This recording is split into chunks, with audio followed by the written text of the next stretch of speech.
I've always loved the story Silver Blaze, which is the Sherlock Holmes story where at the end of the case, the constable asks Holmes, what was the key to the case? And Holmes says it was the curious incident of the dog in the nighttime. And the constable says, but the dog didn't do anything in the nighttime.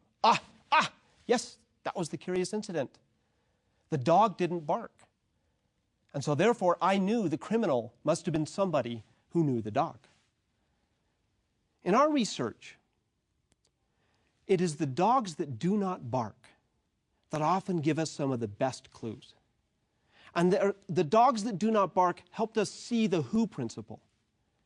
You know, you would think that if you're leading a company from good to great, one of the things you would expect to see, one of the dogs you would expect to bark, is that you would find very motivating and charismatic leaders who could infuse motivation into the troops so that they would go out and do good to great things.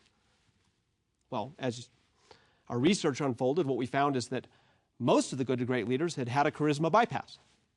They couldn't motivate anybody as just a pure motivational force. That's not how they led.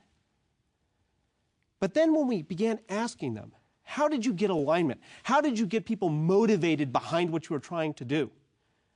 The dog just didn't bark. They didn't spend any time on that. That's not how they led.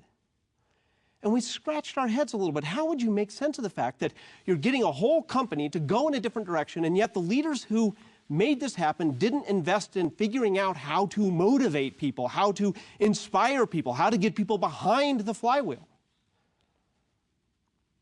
And this is when we learn something. See, if you have the right people, they're already motivated. The right people are self-motivated. The right people are self-disciplined.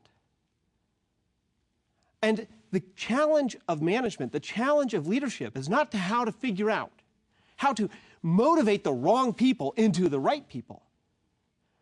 It's how to get the right people and then not do all the stupid management things that tend to demotivate the already motivated people.